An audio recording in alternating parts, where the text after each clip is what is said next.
성경을 차라리 20초 동안 정리해 달라고 하면 간단한데, 왜냐하면 예수님도 하나님 사랑하고 내 이웃을 내 몸처럼 사랑하라 했다. 이게 다다. 이렇게 말씀하셨기 때문에 간단한데 30분 동안을 얘기하라고 그러면 이건 좀 간단한 문제는 아닙니다. 성경 전체는 하나님과 인간이 함께 만들어간 드라마라고 얘기할 수 있겠습니다. 인간이 하나님을 찾아가는 과정이라기보다는 끝없이 달아나고 있는 인간을 찾아오시는, 애태우시는 하나님의 구원 이야기, 이것이 이제 성경 전체의 서사라고 얘기할 수 있겠는데, 그러니까 달아나는 인간과 찾아오시는 하나님의 어떻게 보면 숨바꼭질, 이것이 이제 성경서사 전체를 구성하고 있다고 얘기할 수 있겠습니다. 이렇게 얘기하면 너무 이제 알 것 같긴 한데 조금 구체적으로 얘기해야 할 것 같아서 처음부터 얘기하면 창세기 1장 1절은 태초에 하나님이 천지를 창조하시니라, 이런 말로 시작됩니다. 그 로마의 학자인 롱기누스는 숭고함에 대한 이야기를 할 때 창세기 1장 1절이 가장 숭고하다고 얘기했습니다. 왜냐하면 그 압도적인 크기예요. 없음에서 있음이 나왔기 때문에 그렇다라고 얘기를 하고 있습니다. 그런데 성경의 창조 이야기는 이스라엘 사람들이 살고 있었던 그들의 지정학적 맥락과 관련시켜 봐야만 합니다.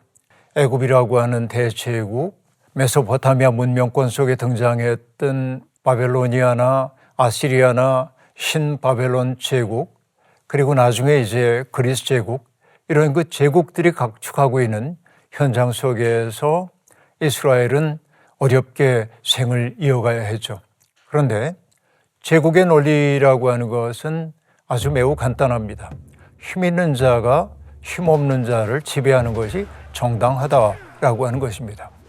메소포타미아의 창조 이야기를 보더라도 창조는 신들의 전쟁으로부터 시작되고, 전쟁은 폭력의 논리를 가지고 있는 것이기 때문에 폭력에 의해서 힘을 장악한 자가 힘을 잃은 자, 패배한 자를 함부로 지배하는 것이 정당화되고 있는 세상이죠.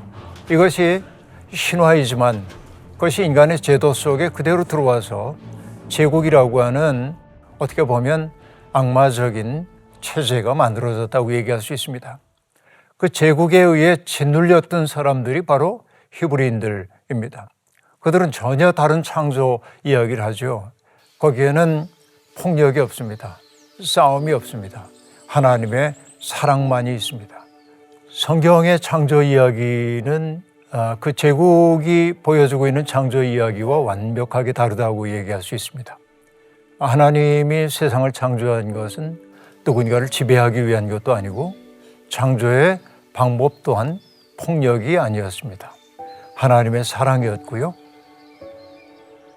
그래서 어떤 분들은 창조를 하나님의 자기 축소라고 얘기합니다.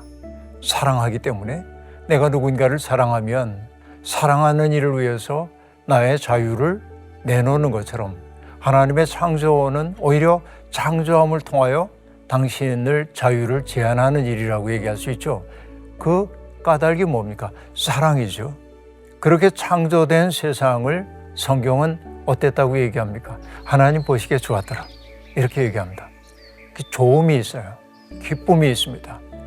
폭력과 파괴가 아니라 사랑과 기쁨이 있는 세계, 그러니까 이렇게 만들어진 세상은 어떤 세상입니까? 존재하는 모든 것들이 하나님의 숨결로 연결되어 있는 세상, 조각나지 않은 세상, 그러니까 모두가 서로를 지탱해주고 있는 아름다운 세상이죠. 이것이 성경이 얘기하고 있는 창조의 본질입니다. 정말로 내가 하나님이 세상을 창조하셨다고 믿는다고 한다면 나는 세상에 존재하는 어떤 것도 함부로 대할 수가 없습니다. 왜? 하나님의 숨결이 닿아 있기 때문에. 그래서 하나님을 창조주로 믿는 사람들의 으뜸가는 생애 태도는 아낌, 존중, 사랑이라고 말할 수밖에 없습니다. 그러니까 하나님의 창조를 믿는다고 말하면서도 아끼지 않고, 그건 뭐 물건만이 아니라 사람, 역사, 기타 모든 것들 다 포함입니다. 아끼지 않고 함부로 대한다고 한다면 그는 자기 모순 속에 빠진 거라고 얘기할 수 있습니다. 그리고 성경이 우리에게 얘기하고 있는 인간은 하나님의 형상을 따라 지어졌다고 얘기함으로써 인간에게 주어져 있는 근원적인 소명이 무엇인지를 보여주고 있습니다. 그것은 뭐죠? 내가 하나님의 형상이라고 한다면 누군가가 나를 바라봤을 때 하나님을 느낄 수 있어야 합니다. 나를 통해 하나님을 볼 수 있도록 살아야 합니다. 내가 맑아지지 않으면 내가 하나님을 비추어낼 수가 없겠죠. 이게 인간의 보편적 소명이라고 얘기할 수 있습니다. 모든 존재가 그러합니다. 그러나 불행하게도 인간은 악에 떨어질 수밖에 없었고 이것이 이제 죄의 역사가 시작되었음을 알 수 있습니다. 선악과 사건으로 얘기하는 것이죠. 어쨌든 그 일을 통해 낙원 밖으로 쫓겨난 인간은 제국이 보여주는 것과 같은 갈등의 소용돌이 속에 들어가게 됩니다. 에덴 이후에 태어났던 첫사람 가인이 형제 살해자가 되었다고 하는 그 사실은 인간이 살아가게 될 어두운 운명을 그대로 암시해 보여주고 있습니다. 가인이 아벨을 죽였을 때 가인을 찾아와 물으시죠. 내 동생이 어디 있냐고 질문합니다. 가인은 내가 내 동생 지키는 자냐고 묻습니다. 하나님은 대답하지 않으셨지만 그러나 그 대답하지 않으시는 그 침묵 속에 답이 있다고 저는 느끼고 있습니다. 그렇다, 나는 너를 내 동생을 지키는 자로 삼았다라고 하는 것. 인간은 서로에 대한 책임을 질 때 아름다워집니다. 너와 내가 무관하다고 얘기하는 것이 바로 죄성이라고 얘기할 수 있겠는데요. 이것이 가인 이후에 벌어졌던 사건의 비극성입니다. 그 이후에 보면은 폭력이 어떻게 증대되어 가고 있는지를 보여줍니다. 람에게 노래 같은 것들 보면 나에게 조그만 상해를 입힌 자를 내가 죽여버렸다고 자랑합니다. 폭력이 자라나죠. 그래서 슬프게도 창세기 6장 6절을 보면 하나님이 사람 지으신 것을 후회하시고 근심하셨다라고 말합니다. 하나님이 스스로 하신 일을 무화시킬 상황 속에 처하게 되는 것이죠.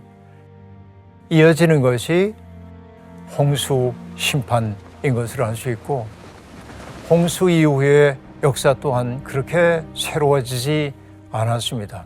결국 홍수 이후에도 이제 바벨탑 사건이 벌어지면서 사람들은 하나님과 맞서는 삶으로 나아가고 있는 것이죠. 이것이 이제 아주 어두운 창세기의 초대 역사라고 얘기할 수 있습니다. 그리고 창세기 12장부터 등장하고 있는 소위 믿음의 아버지들의 이야기는 늘 뭘 보여주고 있냐면 형제 간의 갈등 이야기로 점철되어 있습니다. 이삭과 이스마엘의 이야기도 그렇고 에서와 야곱의 이야기도 그렇고 그리고 요셉과 형제들의 이야기도 그렇고 아주 깊은 갈등 속에 있어서 형제들이 서로를 사랑의 대상으로 보지 못하는 그런 모습들을 보여주고 있고 이것이 이야기 속에 등장하기 때문에 우리는 그 이야기에 매료되고 설득됩니다. 그러나 갈등을 인간이 어쩔 수 없는 인간의 한계로 얘기하지 않고 오히려 그 모든 이야기는 결국 화해의 이야기로 끝납니다. 그러니까 역사를 어떻게 보고 있냐면 에덴 이후에 갈등이 없을 수 없지만 그러나 갈등 속에 머무는 것이 아니라 그것을 화해를 통해서 어떻게 더 나은 공동체를 만들 수 있을지에 대한 그 고심이 창세기 전체의 내용이라고 얘기할 수 있겠습니다. 그리고는 출애굽기가 등장하고 있는데요. 애굽이라고 하는 전제적 상황을 내놓고 얘기하고 있습니다. 피라미드로 상징되고 있는 애굽의 세계는 끝없이 피라미드의 맨 밑바닥에 있는 사람들의 희생과 피를 통해서 유지되고 있는 하나의 제도라고 얘기할 수 있겠습니다. 피라미드의 정점에 있는 사람들이 호사스러운 삶을 누리기 위해 밑바닥에 있는 사람들의 희생이 당연시 되고 있는 세상, 그 세상은 사람들을 고통으로 몰아넣죠. 그래서 호렙산 떨기나무 불꽃 사이에서 모세에게 모습을 드러내신 하나님이 당신을 소개하는 장면이 성경의 핵심이라고 저는 생각해요. 그건 무엇입니까? 나는 내 백성의 신음소리를 들었다. 내 백성이 고통받는 것을 보았다. 그들이 얼마나 근심하고 있는지를 내가 안다. 보고, 듣고, 아시고. 안다라고 하는 것은 객관적 정보를 알았다는 얘기가 아니고 마음으로 느꼈기 때문에 내가 개입할 수밖에 없다는 얘기이고, 그래서 하나님은 역사 속에 들어오셔서 이 불의한 역사를 의의 방향으로 이끌기로 작정했죠. 이것이 이제 출애굽 사건이라고 얘기할 수 있겠습니다. 10번의 재앙 이야기,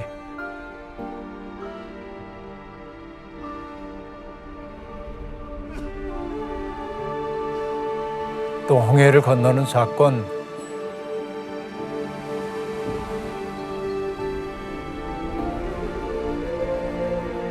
그리고 아말렉과의 전투, 이런 것들이 벌어진 이후에 가장 중요한 사건 가운데 하나는 신의 산 앞에 그들이 당도했을 때 하나님과 그 백성 사이에 언약이 맺어졌다고 하는 것입니다. 이 언약은 우리들이 귀담아 들을 만한 이야기들이 꽤 많이 있습니다. 이렇게 보겠는데요. 과거에는 정보가 힘이었기 때문에 하나님의 뜻을 아는 것은 왕과 사제 계급만 해당됐습니다. 그런데 하나님은 모세에게 내 뜻을 모든 백성에게 알리라고 말씀하십니다. 어떻게 보면은 하나님의 뜻을 뭇 백성에게 알리라고 얘기하는 것, 이것 자체가 새로운 현실이 열리고 있음을 알 수 있겠고, 또 전능하신 하나님이 일방적으로 그 백성들에게 너희는 이렇게 살아라고 명령한 게 아니라 내 뜻은 이러한데 그대들이 내 뜻에 동의한다고 한다면 나는 그대들의 하나님이 되겠고 그대들은 내 백성이 될 거라고 동의를 구하신다고 하는 것, 이것은 하나님이 인간을 언약의 파트너로 얼마나 존귀히 여기고 있는지를 보여주는 대목이라고 얘기할 수 있습니다. 온 백성들이 그렇게 살겠다고 했을 때 비로소 그들 사이에 언약이 맺어지는데, 그 언약의 목표는 무엇입니까? 내가 너희를 제사장 나라와 거룩한 백성으로 삼겠다라고 하는 것입니다. 역사의 모순을 짊어지고 하나님 앞에 가서 역사를 대속하는 존재, 또 하나님의 뜻을 사람들 앞에 드러내는 존재로서 소명이 있다는 것이고, 그들이 그럴 수 있기 위해서는 구별된 삶을 살아야 하죠. 욕망의 문법을 따라 사는 사람들이 아니라 완벽하게 타자들과 어울려 사는 그런 삶이야말로 거룩한 삶임을 성경은 거듭하여 보여주고 있습니다. 결국 그런 일을 통해서 이스라엘은 하나의 인류사의 새로운 백성으로 지음을 받았다고 얘기할 수 있겠습니다.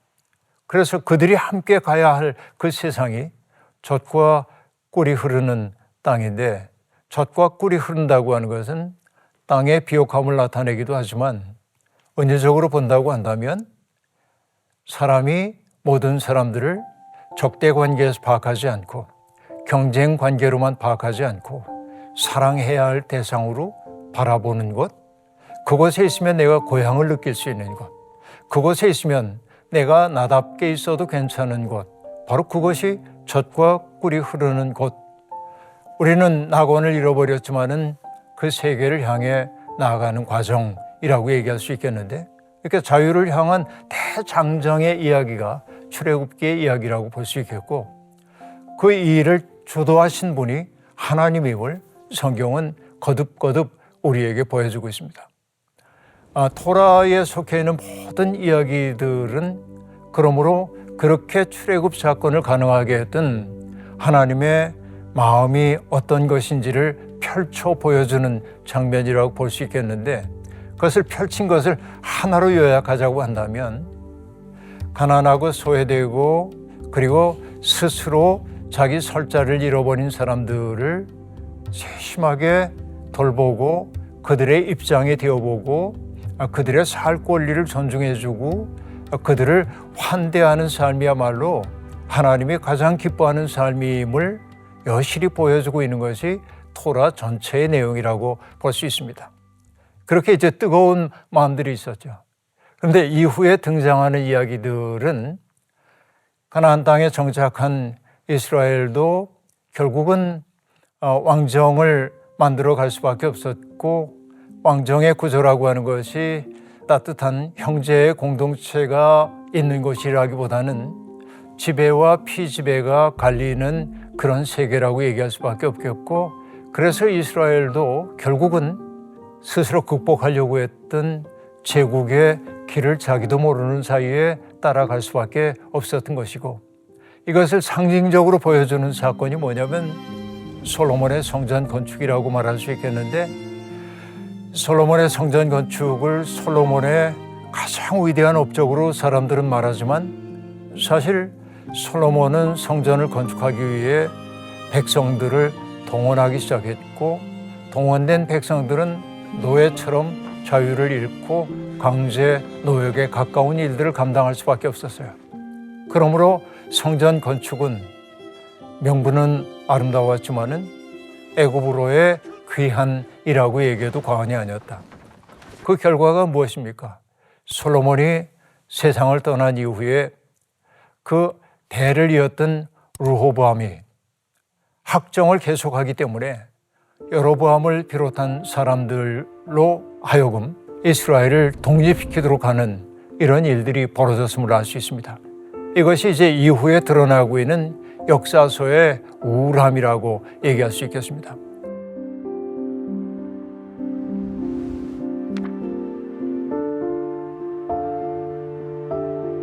이것은 끝없이 하나님이 경고함에도 불구하고 그 경고를 따르지 않는 사람들이 어떻게 심판을 받았는지, 그 심판 가운데서 그들이 고통 가운데 부러져질 때 하나님이 어떻게 뜻을 돌이키고 다시 기회를 주셨는지,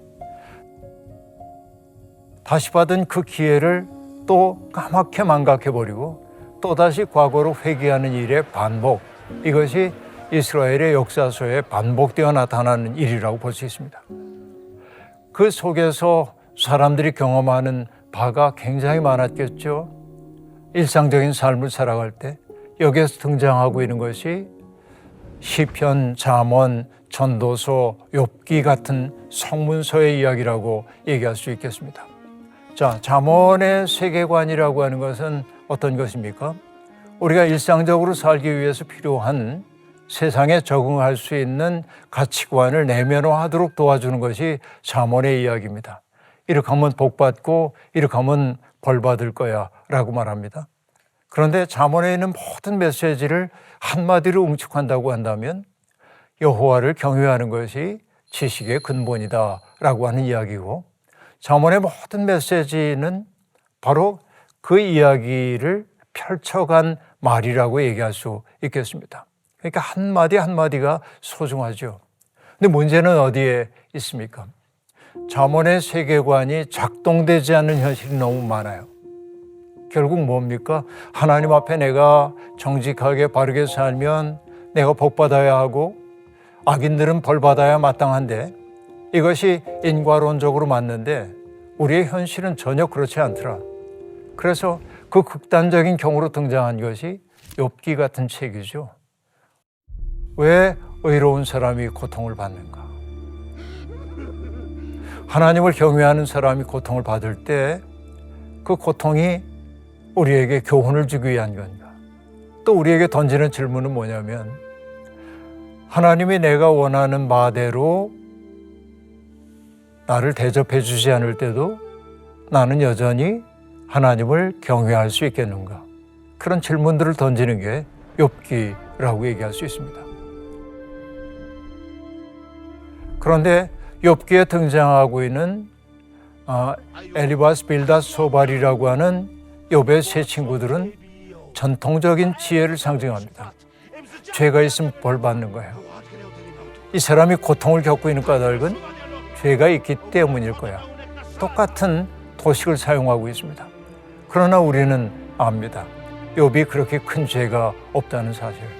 그러니까 이해할 수 없는 인생인데 그 속에서도 우리는 하나님을 경외할 수 있을까? 하나님의 그 크심 앞에서 나는 어떻게 살아야지? 이게 욥기의 세계관입니다. 전도서의 세계관은 우리가 전도서 하면 떠오르는 얘기 있죠. 헛되고 헛되며 헛되고 헛되니 모든 것이 헛되도다. 여기에서 얘기하고 있는 헛됨, 히브리어로 헤벨이라고 한 단어는 바람, 입김 그런 뜻입니다. 이 이야기가 세상의 모든 것이 무가치하다고 하는 어떻게 보면 허무주의를 설파하는 책처럼 보이기도 하지만 전혀 그렇지 않습니다. 결국 인간이 소중하다고 생각하는 가치들이 있는데 부라든지 명예라든지 지식이라든지 인간이 좋아하는 그 모든 것들이 이게 내 소나기를 빠져나가는 모래처럼 사라지더라는 거예요. 시간의 경과와 더불어서 이것은 붙잡을 수 없더라라고 하는 것입니다. 그러니까 다른 말로 얘기하면 그것은 항속적으로 나의 통제 속에 있지 않더라라고 하는 게 전도자죠. 그러니까 내가 붙잡았던 것, 너무나 소중하다고 여겼던 가치들이 내게서 빠져나갈 때 인간은 속상하죠. 그럼 어떻게 살아야 하는가? 전도서가 우리에게 들려주고 있는 이야기는 단일합니다. 자기 삶에 대한 통제권을 행사해야 한다고 하는 생각 자체가 불신이라는 거예요. 우리는 하나님이 주신 기회와 시간을 살아낼 뿐이라는 거죠. 그러므로 오늘 내가 여기에서 누리고 있는 일상의 삶이라고 하는 것이 하나님이 주신 귀한 선물이라는 거예요. 그 선물을 한껏 살아내는 것이 잘 사는 인생이라는 거죠. 그래서 허물을 얘기하는 것 같은 전도서도 끝부분에 가면은 젊은이들에게 여호와를 경외하라고 얘기한단 말이에요. 경외하는 삶이에요. 경외하는 삶이란 뭡니까? 내 일상이 때때로 힘겹다고 할지라도 그 일상 속에 하나님의 빛나는 세계가 있다고 하는 사실을 절감하며 살아가는 것이죠. 이런 것들이 전도서의 세계입니다. 세계관이 점점 확장돼요. 시편이라고 하는 세계는 150편으로 구성되어 있긴 하지만은 이 시편의 세계가 우리에게 보여주고 있는 세계는 둘입니다. 하나는 하나님이 내게 가까이 계신 것 같아서 행복하고 내 삶이 무한히 값다는 사실을 느낄 때 나도 모르게 터져나오는 찬양입니다. 또 하나는 내게 가장 가까이 계셔야 할 하나님이 내게서 너무 멀리 계신 것 같고 또 때때로 부재하시는 것처럼 느껴져서 내 속에서 터져나오는 탄식입니다. 이 두 가지가 함께 있어요. 이게 인생을 구성합니다. 그런데 시편 세계에는 인간의 희노애락의 감정들이 다 담겨 있어서 시편을 보는 사람들은 이게 내 얘기네 라고 느낄 수 있습니다. 우리가 시편 기도를 해야 할 까닭이 거기에 있는데 그러나 시편 세계가 우리를 이끌어가는 것은 때때로 하나님을 찬미하는 마음이 내 속에 생기기도 하고 또 율법이 주고 있는 그 든든함에 대해 찬양하기도 하고 또 아주 선한 왕들에 대한 기쁨을 노래하기도 하지만 더 많은 순간 우리는 인생의 고달픔 이 속에서 어쩔 줄을 몰라 하고 있는데 그런데 결국 그 인생조차도 하나님의 은혜가 들어오는 통로일 수 있다는 사실을 깨닫고 탄식을 찬양으로 바꿔가는 것이 시편 세계의 핵심이라고 얘기할 수 있습니다. 구약의 마지막 지점에 있는 것들이 예언서인데 예언자들이 등장하게 된 까닭은 뭐냐면 종교와 권력이 정치가 마땅히 해야 할 일을 하지 못하기 때문에 그러합니다. 마땅히 해야 할 일은 뭡니까? 시내산 언약에서 맺어졌던 것처럼 고통받는 사람들, 소외된 사람들, 그 사람들을 귀히 여기는 역사를 만들라는 것인데 왕들도 그 직무를 수행하지 않고 또 종교인들조차 그들을 소중히 여기지 않는 이 착종된 현실을 바라보면서 하나님은 당신의 스피커로서 예언자들을 보내주시죠. 그 예언자들을 가리켜서 어떤 분은 하나님의 정념에 사로잡혔다. 하나님의 파토스, 하나님의 어떤 그 감정에 사로잡힌 존재입니다. 하나님의 눈으로 역사를 바라보는 것들이 예언자라고 얘기할 수 있겠는데요. 그들은 언제나 그 출애굽 정신에 비추어서 오늘의 현실을 바라보기 시작합니다. 그런데 현실이라고 하는 것은 항상 출애굽 정신을 담아내지 못합니다. 지배하는 자들은 여전히 호의호식하면서 고통받는 사람들의 처지를 살피지 못하는 거죠. 예언자들은 준엄하게 꾸짖습니다. 정치 권력이든 종교 권력이든 꾸짖습니다. 그래서 예언자들의 언어는 사뭇 날카롭습니다.